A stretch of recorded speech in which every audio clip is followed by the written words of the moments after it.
agama ini, Pak. Setiap komal-komal yang saya bacakan itu tentang, iya semua tentang membahas tentang ketuhanan. Cuman anehnya gini loh, Tuhan itu, kalau Tuhan orang Kristen sama Tuhan orang Islam ini kayaknya sangat jauh berbeda ya.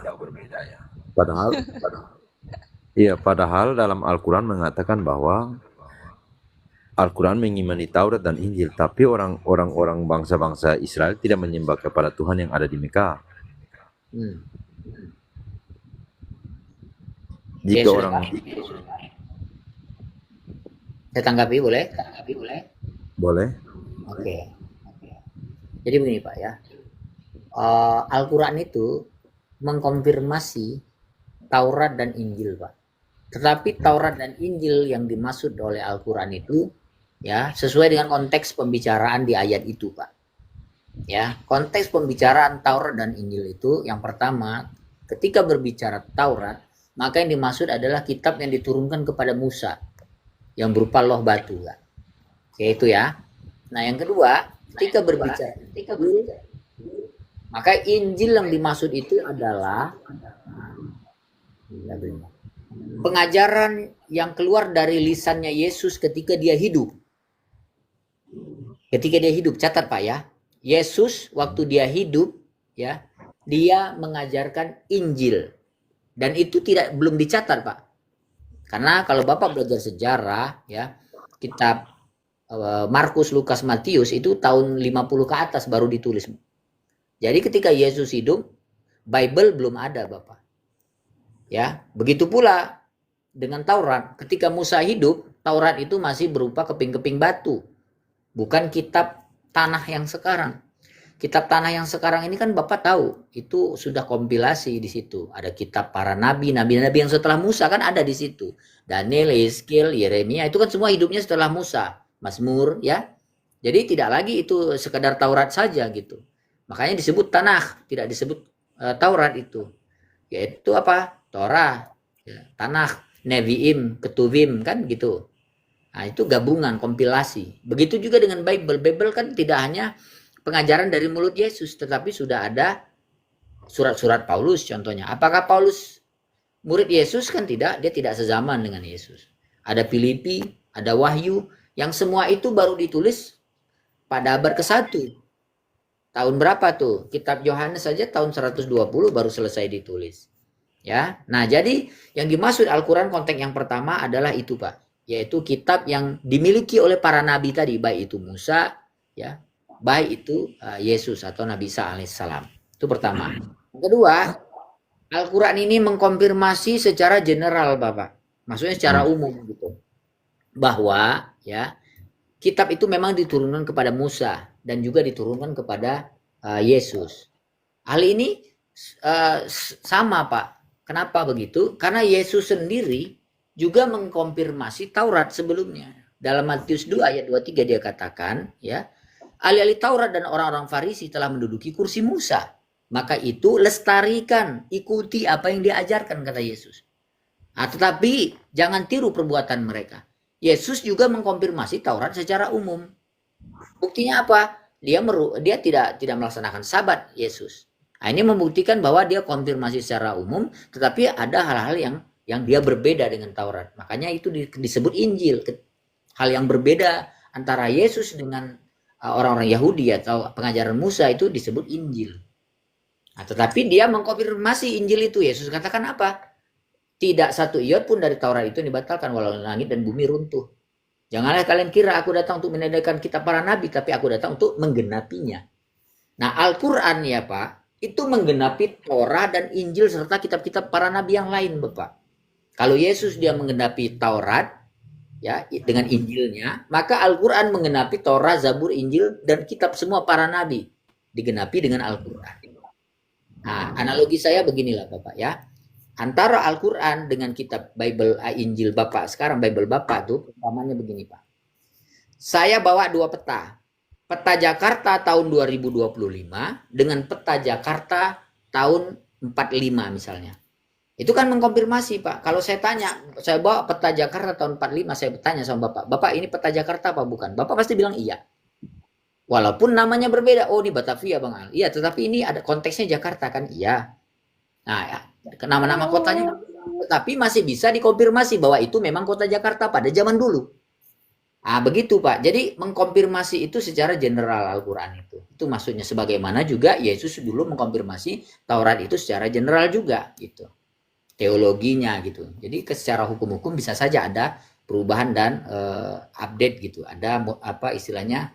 Ada abrogasi bahkan ya. Ada yang diperbarui daripada ajaran Tuhan itu untuk umat berikutnya gitu Pak. Oke Pak, sampai sini paham Pak? Oke. Tapi kan tadi pertanyaan saya begini loh. Pertanyaan saya itu kan gini. Apakah Bani Israel menyembah Tuhan yang ada di Mekah? Itu anehnya di situ.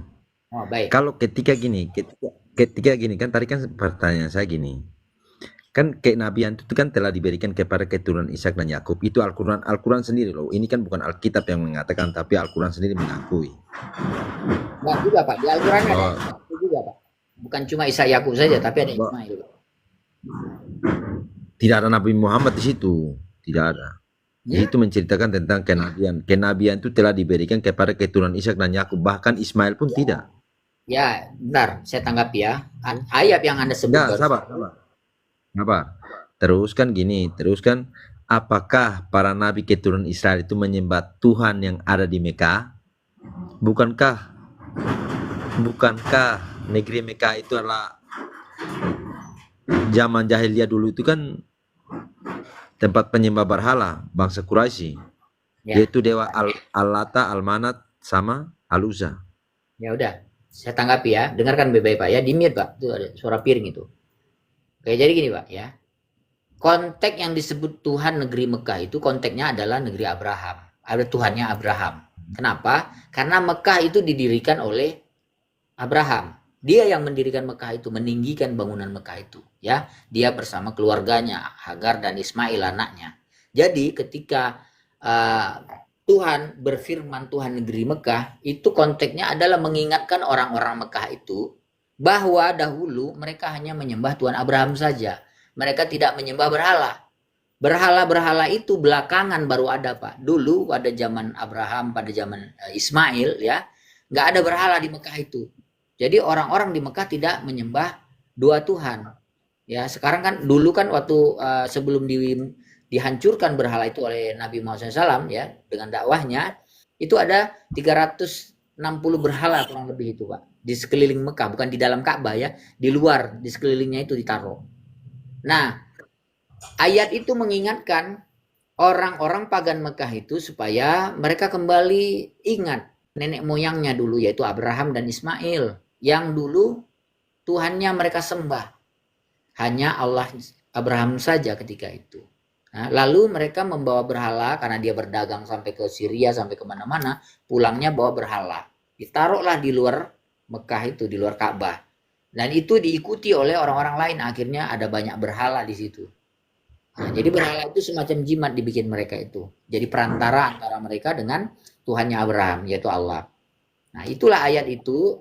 Kenapa disebut Tuhan negeri Mekah? Itu mengingatkan mereka supaya mereka kembali kepada Tuhannya Abraham. Maksudnya itu. Sama ketika Tuhan berkata Tuhannya Israel, itu maksudnya bukan Tuhan hanya menciptakan Israel saja atau untuk Israel saja. Itu konteksnya adalah Tuhannya Yakub, karena Israel itu kan nama Yakub. Nah, kalau dikatakan Tuhan negeri Mekah, itu konteksnya kepada Tuhannya Ismail, Tuhannya Abraham. Begitu, Pak. Jadi itu Bapak harus paham konteksnya apa yang dibicarakan di situ. Paham ya, Pak ya? Oke. Nah, oke. Oke. Baik. Kalau seandainya kalau kenabian telah diberikan kepada keturunan Ishak dan Yakub, apakah Muhammad yang disembah yang dimuliakan oleh umat Islam itu keturunan dari Ishak dan Yakub? Ya. Oke, saya jawab ya. Dengarin, Pak ya. Karena bentar. Karena kan sangat kontroversi sekali kalau jika disebut bahwa Tuhan negeri Mekah yang ada di Mekah itu kan bangunan itu dibangun oleh Abraham. Itu memang ada sejarahnya. Kalau sejarahnya di hadis ada, saya pernah baca. Tapi Hagar sama Abraham keluar itu kan bukannya ke Mekah tapi malah ke Mesir loh. Kalau kita lihat cerita sejarahnya. Ya, karena itu kan konteks kitab yang Bapak pegang itu kitabnya Bani Israel. Jadi tidak akan bercerita tentang Mekah dan Ka'bah ya. Beda, Pak. Ya, kita bukan dari Israel, Pak. Kita orang Arab, Pak. Nabi kita ini orang Arab. Nabi Muhammad Iya. SAW. Makanya itu makanya itu yang tidak membahas nabi-nabi dari Israel memang dalam konteks Abraham itu ya. Karena pada zaman Abraham Israel kan belum ada, Yakub belum ada juga, Pak. Belum lahir Yakub itu, baru ada Ishak saja. Dan Ishak juga itu bukan disebut Yahudi, bukan disebut Israel. Yang Israel itu kan anak keturunan daripada Yakub, baru disebut Israel. Oke? Iya. Jadi saya bahas, Pak ya. Jadi gini ya, pertanyaan Bapak tadi itu ya. Nabi Muhammad SAW itu hubungan darahnya itu tersambung kepada Ismail, Bapak. Dari Ismail itu tersambung kepada Abraham. Silakan Bapak buka kitab Kejadian ya. Memang ada permasalahan keluarga antara Sarah dengan Hagar. Tetapi itu bukan membatalkan bahwa dia adalah istri dan anaknya daripada Abraham. Tidak membatalkan. Sama, kita ada konflik dalam keluarga, status kita tetap kita anak siapa. Tidak berubah, Pak, dengan konflik itu ya. Kecemburuan misalnya. Nggak ada hubungannya dengan Tuhan. Cemburu itu kan antar manusia saja, Bapak. Tetapi hubungan Abraham dengan Tuhannya, dia berdoa supaya Ismail dijadikan bangsa yang besar, dan doa itu dikabulkan oleh Tuhan ya, diberkahi itu memang keturunannya, aku akan menjadikan kamu menjadi bangsa yang besar. Itu ada dalam kitab Kejadian, silakan Bapak baca ya. Artinya di sini memang ada hanya bedanya gini loh, tapi bedanya Al-Quran ada sama Al-Quran dengan Al-Quran itu Alkitab juga ada nama kayak gitu, tapi Al-Quran juga mencatat bahwa Taurat juga mencatat bahwa kenabian itu diberikan kepada keturunan Ishak dan Yakub. Itu yang harus. Kalau kenabian telah diberikan kepada kenabian, kalau namanya nabi berarti dia yang menerima tentang wahyunya Allah. Oke, bisa saya selesaikan dulu. Saya selesaikan dulu ya, dengarkan baik-baik ya. Oke. Di dalam Al-Quran, Pak, ya, yang diceritakan oleh Al-Quran tidak hanya nabi-nabi dari Bani Israel saja, Bapak. Ya, ada nabi-nabi dari Arab. Ada Ayub juga di situ ya. Ada Saleh, ada Ismail di situ ya. Ada Abraham di situ. Nah, Bapak mungkin berpegang kepada kitab Bible Bapak. Ya, kalau dalam Bible Bapak memang Ismail tidak disebut karena memang dia desendennya Arab gitu, nenek moyang orang Arab di situ.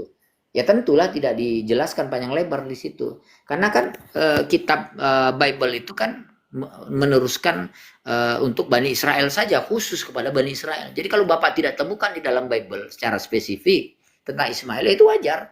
Karena memang bukan kitabnya nabi-nabi dari bangsa Arab, dia hanya untuk Bani Israel saja. Itu. Jadi tidak ada masalah di situ, Bapak.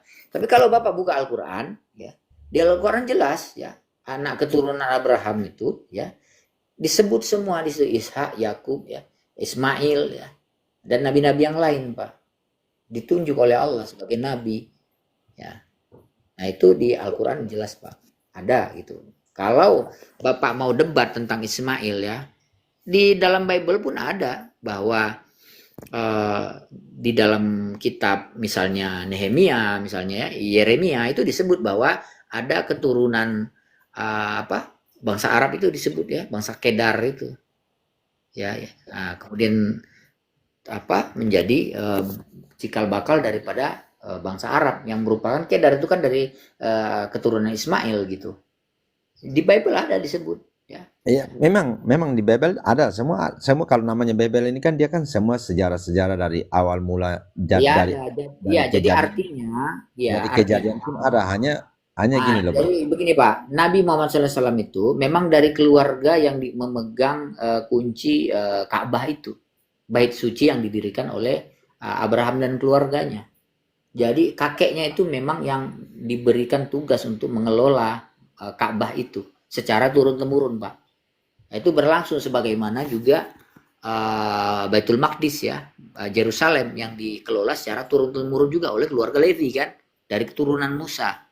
Nah, gitu, Pak. Jadi Ka'bah pun begitu juga, turun-temurun dari keturunan Ismail itu sampai kepada keluarga Nabi Muhammad SAW, yaitu suku Quraisy. Iya, memang itu kan apa menurut Al-Quran yang berkata kan seperti begitu, tapi ada ayat lain yang menolak loh. Maksud Bapak ayat apa? Ayat yang menolak contoh kayak kalau kenabian itu kan berarti kita yang kita yang harus mewarisi. Tidak, Pak. Kenabian itu Tuhan yang menunjuk, Pak, bukan manusia yang nunjuk siapa nabi, siapa Iya, yang bukan nabi. Tuhan yang mewarisi keturunan itu, Allah itu yang mewarisi keturunan bahwa menunjuk bahwa siapa yang akan mendapat berarti Nah, sudah Bapak apa? Bapak mau bantah apa? Bahwa Ismail bukan nabi gitu. Maksudnya tidak diberkahi gitu. Iya, memang Ismail kan tidak bisa menjadikan seorang nabi. Karena faktanya Al-Quran mengakui bahwa Ishak dan Yakub itu kan bahkan Ishak dan Yakub sama Ismail ini kan kakak beradik. Yang bilang Ismail bukan nabi di Al-Quran dan nabi di Al-Quran. Iya, memang Al-Quran mengakui loh. Al-Quran kan tidak mengatakan bahwa kenabian diberikan kepada Ismail.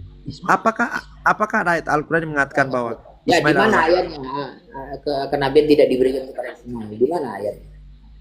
Ya? Di mana ayatnya? Di Al-Quran dikatakan Ismail itu bukan seorang nabi. Di mana, Pak?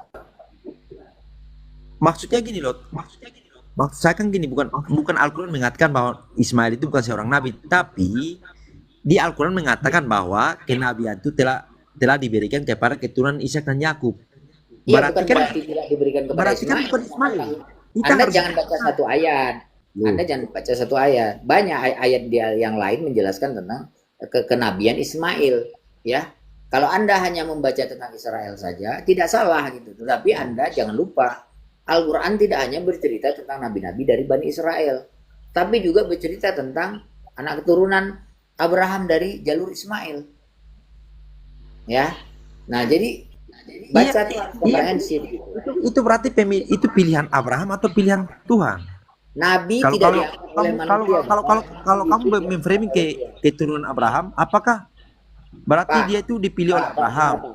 Pak, saya luruskan kepada Anda ya. Nabi itu bukan RT, Pak. Yang dipilih manusia diangkat oleh manusia, ya. Nabi itu Tuhan yang pilih, Tuhan yang angkat. Jangan Anda kira Nabi sama dengan lurah atau dengan camat. Manusia yang angkat, manusia yang pilih gitu. Iya, sekarang kalau Tuhan udah milih kepada keturunan Ishak dan Yakub. Iya kan? Benar apa enggak? Apakah Tuhan yang memilih? Dengar, bro. Tuhan yang memilih kepada Ishak dan Yakub atau bukan? Saya sudah jelaskan kepada Anda, Ishak dan Yakub itu konteksnya nabi dari sisi Ismail, dari sisi Israel, Pak. Bani Israel. Tapi nabi dari bangsa Arab itu bukan dari Yakub, bukan dari Israel, Pak. Tapi dari Ismail. Ya. Nah, Anda lalu pahami itu. Jadi jangan Anda kira ya Tuhan cuma mengutus nabi dari Israel saja. Tidak, Bapak. Nabi disebut dalam hadis itu 124.000, Bapak. Ya, Israel itu paling cuma berapa ratus saja. Banyak yang tidak disebut lagi di dalam Bible Anda itu nabi-nabi itu.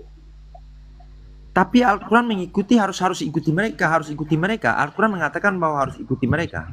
Harus ikuti kitab Taurat dan Injil, karena kitab Taurat dan Injil itu adalah cahaya. Begitu. Nggak ada. Oke, saya jelaskan yang Anda maksud itu ya. Dengarkan baik-baik ya, saya jelaskan ya. Begini, Pak. Dengarkan. Nggak ada ya? Nggak ada. Saya jelaskan sama Anda biar Anda paham maksudnya apa. Saya tahu maksud Anda apa. Ya, gini saya jelaskan. Yang Anda jelaskan ini menurut narasi Anda atau menurut Al-Quran loh? Saya menjelaskan menurut Al-Quran, Pak. Oke, dengarkan ya. Kalau Anda mau diskusi, Bapak, Anda yang tertib di sini, Pak. Di sini bukan room penghujat ya. Anda jangan samakan room ini dengan room sebelah. Iya. Kalau Anda di sini tidak, mau saya itu. ya makanya ketika saya bicara, Anda diam dulu. Karena ketika Anda bicara, saya diam. Sebentar, Kapten, sebentar. Kau ini tahu diskusi yang Musantun tidak? Kalau kau memakai Al-Quran, di Al-Quran dijelaskan di situ Isa alaihissalam ataupun Yesus itu nabi, bukan Tuhan. Kalau kau mau ikut Al-Quran, ikuti Al-Quran. Kalau Isa itu nabi, bukan Tuhan dia. Jadi kau bawalah kitab kau itu. Ngapain kau korek-korek dari Al-Quran? Kau jangan lari ke sana dulu. Saya sama dari tadi kamu saya tidak lari-lari. Kamu tuh ngobrol.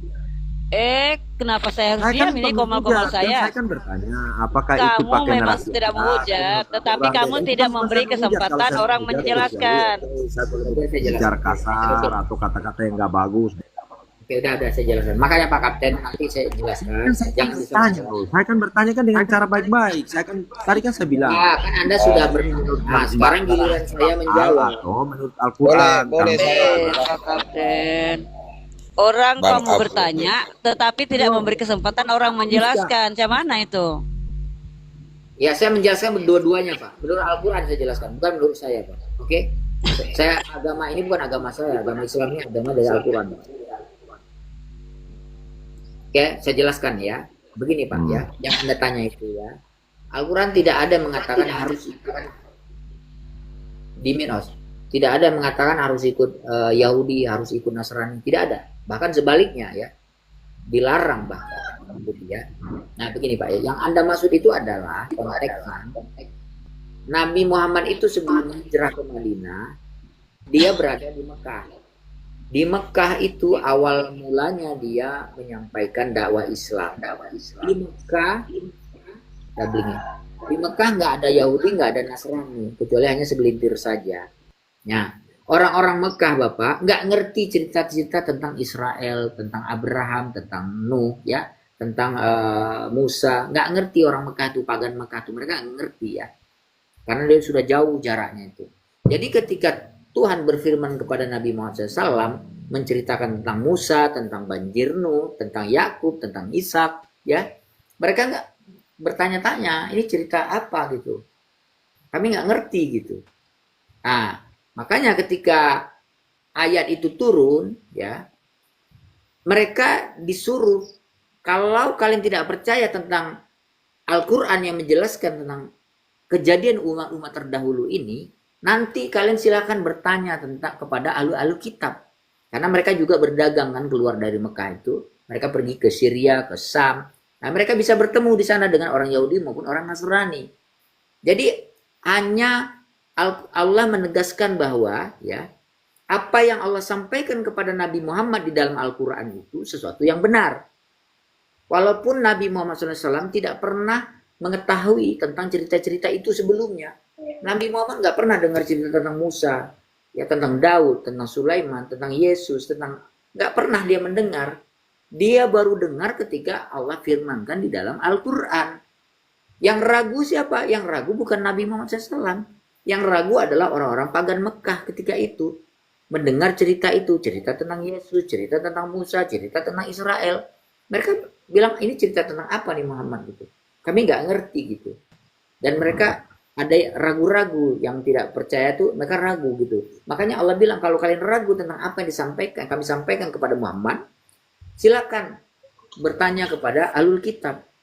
Nah, akhirnya mereka ketemu dengan mungkin keluarga mereka di Madinah itu yang beragama Yahudi, beragama Nasrani. Ternyata memang ada bahwa di dalam Al-Quran menjelaskan bahwa ada Taurat, ada Injil. Ternyata benar memang ada orang Yahudi, orang Nasrani di Madinah itu.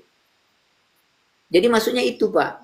Ayat itu menyuruh orang-orang pagan Mekah itu supaya bertanya. Kalau kalian nggak percaya tentang omongan Muhammad SAW yang menyampaikan tentang kisah umat-umat terdahulu, umat Israel, umat Nuh, umat Abraham, kalian tanya kepada orang Yahudi dan Nasrani yang di Madinah itu. Supaya kalian ngerti gitu. Maksudnya itu Pak. Jadi bukan umat Islam yang disuruh nanya apa ngikutin Yahudi Nasrani, nggak begitu maksudnya. Bukan itu maksudnya Pak. Maksudnya menegaskan kepada orang-orang pagan Mekah itu supaya mereka bertambah yakin bahwa Al-Quran itu memang firman Tuhan. Karena yang disampaikan itu benar bahwa ada Taurat, ada Injil yang pernah Allah turunkan kepada Yahudi, kepada Nasrani, ada umat Israel, ada Nuh, ada Abraham, ada Adam dan seterusnya. Jadi mereka lah yang disuruh mengkonfirmasi itu kepada ahlul kitab, yaitu orang Nasrani, orang Yahudi yang mereka temui di mana saja gitu. Itu maksudnya. Paham ya Pak ya? Oke, sudah. Oke. Saya bisa jawab ya. Saya sudah menjelaskan, nggak perlu lagi Anda jawab. Saya sudah jawab tadi. Iya, makanya saya perlu karena ada satu kata yang dari tadi Anda belum pernah jawab, kata-kata saya. Kan gini, tadi kan Anda berkata bahwa mereka bertanya kepada, oh ternyata benar ada orang-orang ahli Taurat, orang-orang itu. Lalu apakah orang-orang ahli Taurat itu menyembah Tuhan negeri Mekah yang ada sekarang? Ya, oke, saya jawab ya Pak ya. Tuhan negeri Kalau Mekah itu sabar, kan bentar, tadi kan saya saya kan belum dengar. selesai bicara, kan saya Belum saya sudah belum jawab. Pertanyaan saya itu kan kan tadi belum saya sudah bicara. jawab. Kalau Itu kamu Tuhan bicara Abraham. boleh, masa saya nggak boleh bicara? Saya kan baru bernarasi loh, belum belum Silakan, belum silakan, selesai, silakan. Ya, Bapak belum mengulang berbicara. pertanyaan yang sama soalnya. Saya kan tadi kan kamu berkata bahwa dorang dorang pergi cross check itu kan, kamu kan tadi bilang dorang sudah pergi cek bahwa oh ternyata benar ada orang-orang yang ahli-ahli kitab, orang Taurat, orang Yahudi, orang Nasrani. Nah, oh ternyata ada kitab Taurat dan Injil. Nah, oke. Apakah orang-orang kitab Taurat dan Injil itu menyembah Tuhan negeri Mekah? Apakah kenabian orang-orang Yahudi itu orang-orang Arab? Itu satu. Dua yang orang menyembah Tuhan negeri Mekah itu, apakah mereka menyembah Tuhan negeri Mekah seperti yang ada sekarang? Ya. Sudah, Pak? Kalau tidak, kalau mereka tidak menyembah Tuhan yang ada sekarang, lalu Al-Quran mengatakan bahwa harus ikutilah ajaran Ishak dan Yakub seperti di dalam surah An-Naml. Sudah, Pak? Sudah. Oke ya. Saya bicara gantian ya. Ya. Saya tadi sudah jelaskan kepada Anda yang dimaksud Tuhan negeri Mekah itu adalah Tuhan Abraham. Ya. Ishak Yakub itu menyembah Tuhan bapaknya juga, yaitu Allah, Tuhannya Abraham. Jadi Tuhan yang sama, Tuhan Ismail juga, yaitu Tuhan Abraham juga. Ismail lah yang mendirikan Ka'bah itu bersama dengan ibu dan bapaknya, yaitu Abraham. Jadi ketika dimaksud Tuhan negeri Mekah itu adalah Tuhan Abraham konteksnya. Karena mereka lah yang mengembangkan Mekah itu menjadi sebuah tempat yang besar, di mana tadinya cuma lembah kosong saja. Setelah didirikan Ka'bah itu, banyak orang singgah ke sana beribadah. Nah, jadi Tuhan negeri Mekah yang dimaksud di situ adalah Tuhannya orang-orang Arab, anak keturunnya Abraham dari Ismail. Itu maksudnya, Bapak. Nah, Tuhannya Abraham ya tentulah adalah Tuhannya Musa juga, Tuhannya Israel juga, Tuhannya Daud, bahkan Tuhannya Yesus. Yang berbeda dengan Anda justru, Bapak. Setahu saya Anda tidak menyembah Tuhannya Abraham atau Tuhannya Israel. Anda menyembah Yesus. Anda yang berbeda, Pak. Ya, Yesus saja menyembah Tuhan Abraham, menyembah Tuhannya Musa, menyembah Tuhan Israel Yesus. Silakan baca dalam Yohanes 24 ayat 22. Dia katakan, kami menyembah Tuhan yang kami kenal. Kami Yahudi menyembah Tuhan yang kami kenal. Siapa Tuhan yang dikenal oleh Yesus dan orang Israel? Tuhan Abraham, Tuhan Musa, Bapa, ya, Yorefave. Tapi teman-teman Kristen menyembah Yesus, ya, dan menyembah Roh Kudus. Jadi justru Anda lah yang berbeda. Ya, kami tidak menyembah Tuhan yang baru. Kami menyembah Tuhan Ismail, Tuhan Abraham. Sejalan dengan Tuhannya Ishak, Yakub dan lain-lain. Yang berbeda justru Anda sendiri. Anda menyembah Tuhan yang lahir dari Konsili 325, di mana Yesus adalah Tuhan kedua. Nah, begitu, Pak. Sudah. Sudah. Oke. Kalau Anda berkata bahwa saya menyembah Tuhan Allah yang lain, berarti harus dalam Al-Quran yang mengatakan bahwa harus Taurat dan Injil itu adalah cahaya, itu harus dihapus ya. Nggak ada hubungannya, Bapak. Saya udah jelaskan tadi ya. Nggak boleh. Itu kan itu Injil. Nggak ada, loh. Bapak nggak bisa bilang harus dihapus. Anda siapa? Anda bukan Tuhan. Jadi jaga narasi Anda. Kalau saya bukan Tuhan, lalu kenapa kalau saya bukan Tuhan, lalu kenapa Anda harus menyimpan kitab orang Kristen loh? Nggak ada. Berarti Anda mencuri. Anda tidak bisa berdiskusi dan